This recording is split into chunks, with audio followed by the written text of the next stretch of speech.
할렐루야, 반갑습니다. 우리 성탄 예배 참여하신 모든 성도 여러분 환영하고 축복합니다. 오늘 우리를 그리워하시던 주님께서 마침내 우리에게 오셨습니다. 지금 이 순간 우리 주님을 반가운 낯으로 흐뭇한 미소로 기쁨으로 맞이할 수 있기를 간절히 바랍니다. 우리 아까 인사 나눴습니다만 또다시 한번 더 인사할까요? 주님께서 당신 곁에 오시길 기원합니다. 주님께서 오늘 당신 곁에 오시길 기원합니다. 한 번 더 인사하겠습니다. 주님의 사랑과 은혜가 충만하시길 바랍니다. 주님의 사랑과 은혜가 충만하시길 바랍니다. 아멘. 오늘 주님께서 우리 곁에 오셨습니다. 우리가 그리워서, 우리를 그리워하셔서 주님께서 오셨습니다. 우리가 주님을 간절히 찾아서 오신 게 아니라 우리를 향한 주님의 사랑이 간절해서 그 사랑을 참지 못하고 주님께서 오셨습니다. 목마른 사람이 우물 찾는다 그러잖아요. 사마리아 여인, 우물가 여인에게 누가 먼저 다가갑니까? 그 우물가 여인에게 필요한 것이 생명의 말씀이었는데 그 생명의 말씀을 더 간절히 원하던 분이 오히려 주님이었다는 거죠. 사마리아 여인의 목마름보다 더 간절함으로 우리를 찾고 계신 것이 주님의 사랑입니다. 주님은 종교적인 열심 있는 사람, 그런 사람 찾으시지 않으세요. 도덕적인 사람, 그에게 오지 않으세요. 내적으로 성숙한 사람, 너 훌륭하구나, 그렇지 않으세요. 진리에 대한 열망이 있는 사람, 내가 진리다 하고 다가오는 것 아닙니다. 오히려 정반대죠. 종교와 무관했던 사람, 흠 많은 사람, 티 많은 사람, 지극히 세속적이었던 사람, 미숙한 사람, 오히려 주님께 무심했던 사람, 주님이 누구인지도 모르고 주님께 관심도 없었던 사람, 그런 사람들에게 오히려 주님 찾아오시는 거죠. 물론 주님을 간절히 기다리던 사람들도 있습니다. 그런데 오히려 우리 인간의 그 간절함은 주님을 싸늘하게 외면하는 이유가 되기도 합니다. 복음서를 보면 주님 십자가에 못 박히실 때 십자가에 못 박아라 하고 크게 외치던 사람들이 누구입니까? 그 사람들이 누구냐면 바로 메시아를 간절히 기다리던 사람들이었어요. 간절히 기다리던 사람들이 자기의 간절함이 지나치다 못해 나의 소망, 나의 욕심이 그 간절함을 잠식하고 그 간절함을 오히려 가득 채워버린 것이죠. 주님과 내가 만나야 되는데 어떤 모습으로 만날 것인가, 주님 원하는 모습대로 만나려고 하지 않고 나의 간절함이 크다 보니까 내 원하는 모습대로 주님을 뵙고 싶었던 것이죠. 그래서 오히려 그 기다림의 크기만큼, 그 간절함의 크기만큼 오히려 진짜 주님을 부정하고 적대했던 것이죠. 하나님이 원하시는 것은 우리의 간절함이 아닙니다. 그래서 우리는 스스로 돌아보면서 내가 주님께 좀 무심했었는데, 그동안 주님과 무관하게 살았는데 나한테 안 오시는 것 아니야? 그런 생각할 필요 없어요. 그냥 솔직하게 인정하면 돼요. 주님을 고대하지 못했었는데 주님 죄송합니다. 그런데 나에게도 와주셨으면 좋겠습니다. 나도 주님이 필요합니다. 나에게도 주님의 사랑, 주님의 은총 필요합니다. 나에게 주님의 지혜, 주님의 능력 필요합니다. 주님 나에게 와주십시오. 참 민망합니다만, 참 부끄럽습니다만, 염치 없습니다만 주님 나에게 와주십시오. 참 염치 없습니다만 확인합니다. 주님 나를 사랑하고 계셨죠. 우리 그렇게 고백할 수 있는 사람이 되어야 됩니다. 주님이 필요하다고 인정하는 것이 주님을 영접하기 위한 첫 시작입니다. 주님이 우리를 그리워해서 오셨다 그랬죠. 우리를 그리워해서 오셨기 때문에 주님이 못 오실 곳은 없습니다. 반갑게 맞아주는 곳, 그런 곳만 가실까요? 그렇지 않습니다. 잘 준비되어 있는 곳, 잔치자리 잘 만들어져 있는 곳, 그런 데만 가실까요? 그렇지 않습니다. 정결한 곳, 거룩한 곳, 그런 곳만 찾아가시나요? 전혀 그렇지 않습니다. 주님 마구간의 말구유에 오셨다고 성경은 전합니다. 우리의 부끄러운 매일매일의 삶의 자리, 자랑할 수 없는, 어디에 내놓기도 어려운, 평범하다 못해 그저 그런 곳, 바로 거기에 주님이 오시는 것이죠. 왜냐하면 바로 거기에 우리가 있기 때문입니다. 주님은 우리가 꿈꾸는 성공의 자리, 유토피아, 대단한 곳, 그런 곳에 오지 않으셔요. 거기에는 우리가 있지 않아요. 우리의 환상이 있고 우리의 이상이 머물지요. 실제 우리는 거기에 살지 않아요. 주님은 우리가 실제 머무는 곳, 거기에 오십니다. 지극히 평범한 우리의 일상 속으로 오셔요. 하루하루 먹고 사느라 바쁜 그곳, 서로 죽고 죽이는 살벌한 현장, 그 한복판으로 오시죠. 시끌벅적한 복잡다난한 감정들이 교차하고 있는 곳, 땀방울, 눈물방울 뒤섞여 있는 곳, 그곳에 우리 주님 오십니다. 만약 우리가 주님 그렇게 오신다는 이 진실을 이해하고 그 진실에 눈을 뜬다면, 그리고 그 진실을 마음속 깊이 달가워하고 기뻐한다면, 우리가 살아가는 지극히 평범한 일상은, 우리가 살아가는 이 고단한 하루하루는 주님 때문에 신비한 곳이 될 것입니다. 주님 때문에 기쁜 은총 넘치는 삶의 자리가 될 것입니다. 고단하고 실망스러웠던 우리 삶의 현장이 아니라 주님 때문에 웃음꽃이 피는, 주님 때문에 은총이 넘쳐나는 그런 삶의 자리가 될 것입니다. 주님으로 인해서 내가 살아가는 현실은 살만한 곳이 되는 것이죠. 주님 우리를 그리워해서 오셨다 그랬습니다. 그랬기 때문에 주님은 우리와 같은 몸으로 오셨습니다. 아기로 태어나셨고요. 한동안 우리처럼 기어다니셨고요. 아장아장 첫걸음말을 떼셨고요. 먹을 것 달라고 칭얼대기도 하셨고요. 질풍노도의 청소년기도 거치셨고요. 아마 아버지 어머니께 반항도 해봤을 거고요. 가출도 한두 번쯤 하지 않으셨을까요? 내 삶의 미래를 두고 깊이 고민했을 겁니다. 어려운 삶의 현실을 두고 한탄하기도 하셨을 겁니다. 왜 나는 이런 가정에 태어났을까? 기껏해야 우리 아버지 왜 목수일까? 그런 세상 한탄도 하셨을 겁니다. 우리처럼 인간적인 욕망도 들끓어 오르셨을 겁니다. 그 욕망과 아마 씨름하셨을 겁니다. 주님도 이렇게 우리와 똑같은 모습으로 오셨다는 이 진실에 우리가 눈을 뜬다면, 그리고 우리가 이 사실을 기뻐한다면, 우리는 우리가 살아왔던 모든 삶의 모습들, 어린아이 시절부터 지금까지 우리가 겪어왔던 그 삶의 모습들을 비관하고 슬퍼할 것이 아니라 주님으로 인해서 그 삶의 모습들 속에 충만한 의미와 가치가 있었다는 것을 우리는 깨달을 수 있을 것입니다. 그 과정에서 얻었던 모든 은혜, 혹은 그 과정에서 겪었던 모든 상처들이 나의 아픔이 아니라 주님으로 인해서 치유하고 극복해 가야 할, 주님도 치유하고 스스로 이겨내셨던, 그래서 그 주님을 따라 우리도 이겨내야만 하는 인생의 쓰디쓴 관문임을, 그러나 우리에게 은혜로 주신 관문임을 우리는 깨달을 수 있을 것입니다. 그래서 주님 때문에 우리는 회복될 수 있을 것입니다. 주님도 이것을 다 겪으셨지, 다 이겨내셨지, 우리도 주님 따라가면 나의 모든 아픔 다 이겨낼 수 있지. 우리가 그리워 오셨습니다. 그래서 주님께서는 한 인격으로 오셨습니다. 이 말은요, 주님께서 어떤 지식, 정보, 관념, 신념, 그런 것으로 우리에게 오시지 않았다는 이야기입니다.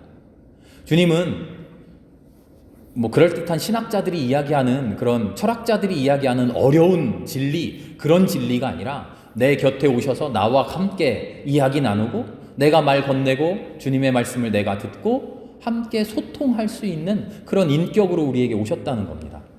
여기 살아 숨쉬고 있는 나와 관계를 맺기 위해 오셨다는 겁니다.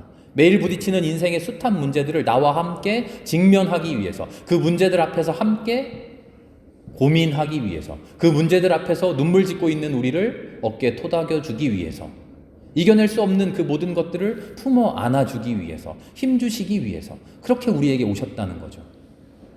글 속에 적혀있는, 성경 말씀 속에 들어있는 저 멀리 하늘 위에 계신 그런 주님이 아니라 내 곁에 오셔서 내 손을 붙들고 나와 함께 웃고 우시는 그런 분으로 나에게 오셨다는 거죠.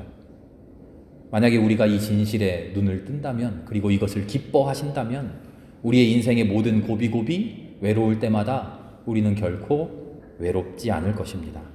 두려울 때마다 결코 두렵지 않을 것입니다. 오히려 혼란스럽지 않고 불안하지 않고 인생의 모든 짐을 주님과 함께 나눠질 수 있을 것입니다. 우리가 그리워서 조용히 말구유에 갓난아기로 우리와 같은 모습으로 한 인격으로 오신 예수님. 바로 그 예수님을 오늘 우리는 맞이합니다. 그 주님을 반갑게 맞이하기 위해서 우리는 어떻게 해야 할까요? 무엇을 준비해야 할까요? 오늘 함께 읽은 성경 말씀을 보니까 예수님 오신 당시에 헤롯 왕이 통치하던 시절입니다. 어느 날 그 헤롯 왕은 동방에서 온 박사들을 만납니다. 이상한 소식을 들어요. 유대인의 왕으로 나신 아기가 있는데 어디 있습니까? 우리가 그 왕으로 오신 아기께 경배하러 왔습니다.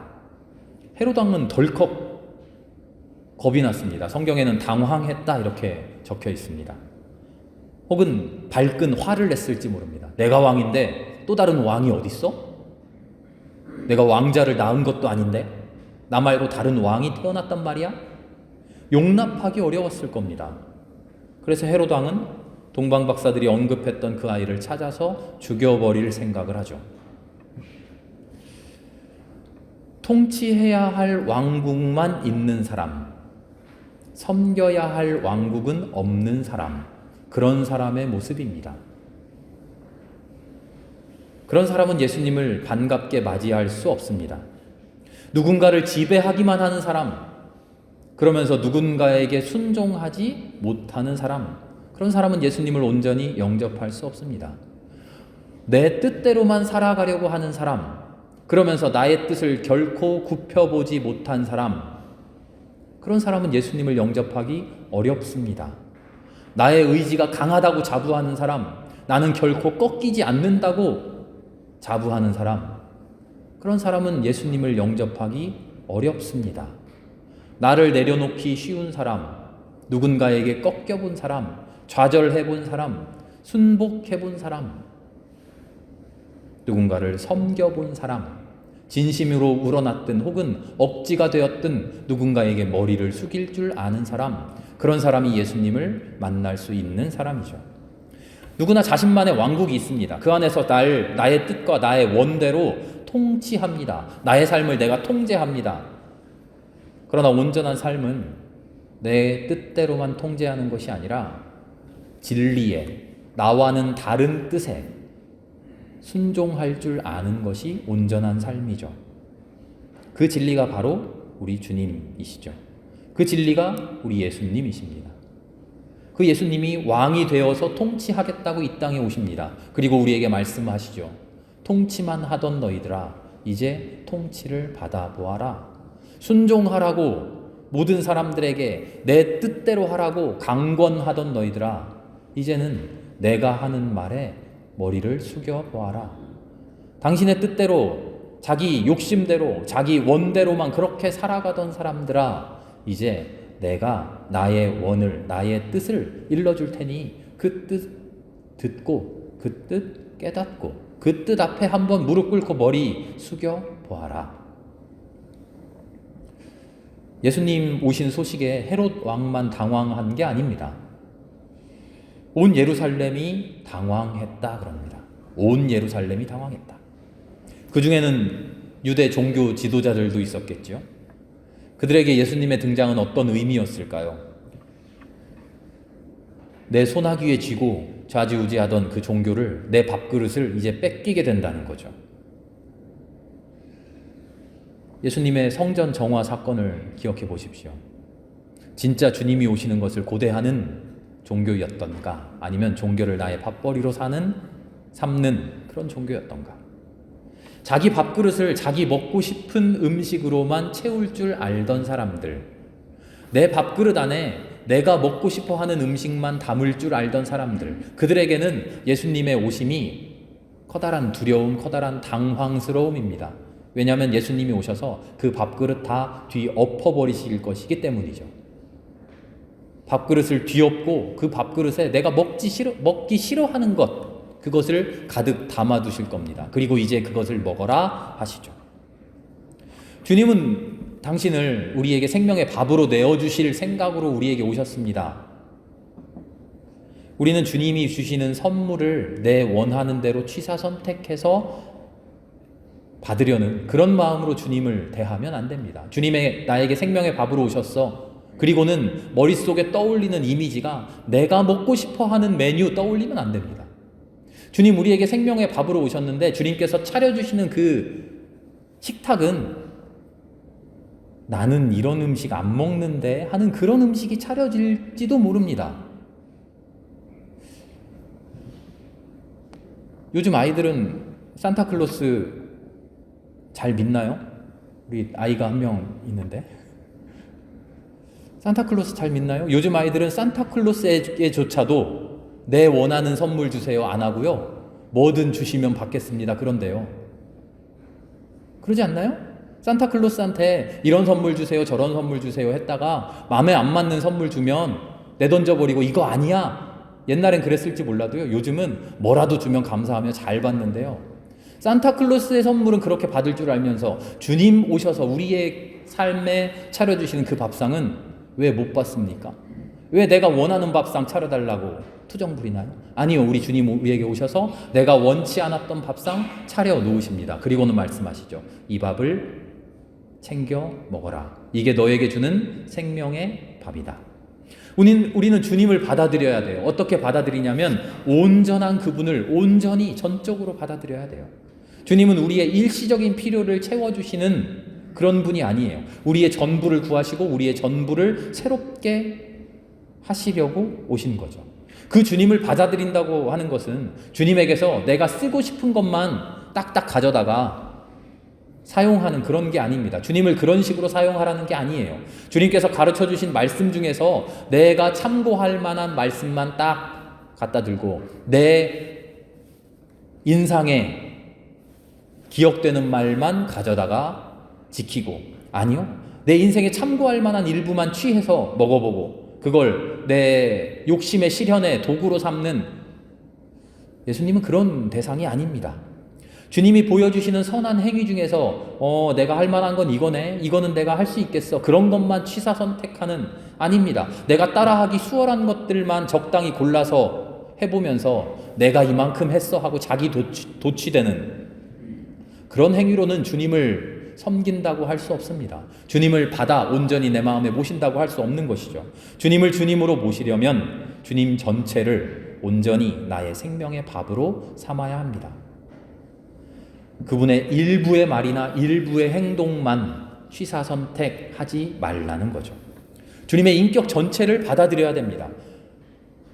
내가 싫어했던 말씀, 내가 받아들일 수 없었던 말씀, 내가 이해할 수 없었던 말씀, 우리는 이제 거기에 집중해야 됩니다. 주님이 보여주셨던 수많은 모습 중에서 이거는 내가 받아들이기 힘들어, 거기에 집중해야죠. 나약한 우리로서는 씹을 수 없는, 차마 삼킬 수 없는, 소화시키기 어려운 그 말씀, 그 증언, 그것들을 받아 먹기 연습해야 됩니다. 씹기 어려우면 잘게 잘라서 조금씩 먹는 겁니다. 삼키기 어려우면 삼킬 수 있을 때까지 끝까지 씹어보는 겁니다. 삼켰는데 소화하기 어려우면 더 천천히 먹고 내 안에 계신 성령님께 의뢰하는 거죠. 오늘부터 한번 생각해 보십시오. 주님 사랑하라 하셨는데 나 사랑 잘해요. 잘하죠. 나를 사랑해 주는 사람, 내 마음이 끌리는 사람, 그런 사람 사랑 잘합니다. 그런데요, 사랑하기 힘든 사람, 사랑하기 싫은 사람, 그 사람을 두고 사랑하기 연습해야 됩니다. 내가 할 수 없었던 실천 하나하나 떠올려 보기 바랍니다. 그리고 그것을 주님이 나에게 주신 밥상으로 생각하고 그 밥상을 받아 먹을 줄 알아야 됩니다. 마리아는 요셉과 정혼을 앞두고 있습니다. 아직 결혼하지 않았습니다. 약혼만 한 모양입니다. 그러던 어느 날 그녀는 천사에게서 믿기 힘든 소식을 접하죠. 아직 결혼식도 치르지 않았는데 너는 성령으로 잉태되어서 아이를 낳을 것이다. 마리아는 기꺼이 받아들이기로 결심합니다. 차마 입에 넣기도 어려운 말씀, 씹기 어려운 말씀, 소화하기는 더구나 힘든 말씀, 이것을 내 입에 넣고 씹고 소화한다면 오히려 이 사회로부터 큰 지탄을 받게 될 주님의 말씀. 그런데 그것은 분명히 하나님의 말씀이었기에 마리아는 받아 그 밥상을 먹습니다. 하나님의 말씀을, 하나님의 주신 밥상은 내가 취사 선택할 수 있는 것이 아니기에 마리아는 그 밥상을 받습니다. 내 마음에 들지 않지만, 내가 씹고 먹기 어렵지만 내 앞에 차려진 이 밥상은 내가 사랑하는 주님께서, 나를 사랑하는 주님께서 나에게 사랑으로 차려주신 밥상이기에 주님을 믿고 신뢰하며 먹습니다. 하나님께서 나에게 은혜로 주신 것이니까요. 마리아는 그래서 이렇게 고백하죠. 누가복음 1장의 말씀입니다. 나는 주님의 여종입니다. 당신의 말씀대로 나에게 이루어지기를 바랍니다. 하나님이 내 주인이니까 나는 하나님께 순복합니다. 내가 내 뜻만 관철시키려고 하는 게 아니라 내 뜻을 접고 하나님의 뜻이 나에게서 이루어지기로 나 머리 숙여 봅니다. 어쩔 수 없이 순종하는 게 아니라 순종하는 것을 기꺼이 해봅니다. 즐겁게 해봅니다. 하나님의 말씀이 비록 나의 이해와 나의 판단과는 다르지만, 헤아리기 어려운 말씀이지만 그 말씀 그대로 나에게 이루어지는 게 두렵기도 하지만 그래도 주님 차려주신 그 밥을 기꺼이 먹어봅니다. 마리아는 하나님을 전적으로 신뢰했습니다. 전적으로 사랑했습니다. 엄청난 어려움이 그에게 닥치겠지만 하나님을 사랑하는 것을 포기하지 않았습니다. 그 어려움을 다 감수하고라도 나는 하나님을 사랑하겠다. 이것이 주님을 온전히 기쁘고 달갑게 맞이하는 우리의 태도입니다. 오늘 주님은 우리를 그리워하셔서 하나님이신 당신 자신의 자리를 비우고 우리에게 오셨습니다. 우리도 주님께서 우리에게서 주님의 뜻을 이루실 수 있도록 우리의 자리를 비우고 주님께로 나와야 하지 않을까요? 우리의 뜻이 이 땅에서 이루어지고 이루어지지 않고 그게 중요할까요? 우리 매일 기도하지 않습니까? 하나님의 뜻이 하늘에서 이루어진 것처럼 땅에서도 이루어지기를. 땅은 나를 제외한 세상일까요? 아닙니다. 땅의 첫걸음은 바로 나입니다. 하나님의 뜻이 나에게서 이루어지기를 우리는 그렇게 기도해야 됩니다. 그러기 위해 나의 모든 것을 주님 앞에 포기하고 내려놓을 줄 알아야지요. 당신의 전부를 다해서 우리를 사랑해 주시는 주님, 우리를 위해 무엇이든 하실 수 있는 주님, 우리를 위해서 최상의 것을 이 땅에 펼치시는 주님, 그 주님이 우리 곁에 계심을 우리는 믿습니다. 그 주님을 우리도 우리의 전 인격을 다해 영접하고 기뻐하고 즐거워합시다. 오늘 우리에게 주님 오십니다. 그 주님이 나에게 오신 것을 당황해하지 맙시다. 헤롯처럼 성탄절 맞이하지 맙시다. 우리가 그리워서, 우리를 그리워해서 주님이 오셨는데 우리도 주님을 진정으로 그리워합시다. 성탄절 선물 고르듯이 나에게 맞는 것 주님의 일부만을 취하는 것이 아니라 주님의 인격 전체를 나에게로 모십시다. 내가 어려워했던 것, 내가 기꺼워하지 못했던 것, 그것을 알아차리고 주님, 이것마저도 주님 주신 것이오니 감사히 받겠습니다. 그것 붙들고 기도할 수 있는 우리가 될 수 있기를 바랍니다. 마리아의 고백이 우리의 삶 속에 온전히 울려 퍼지기를 기도합니다. 함께 기도하겠습니다.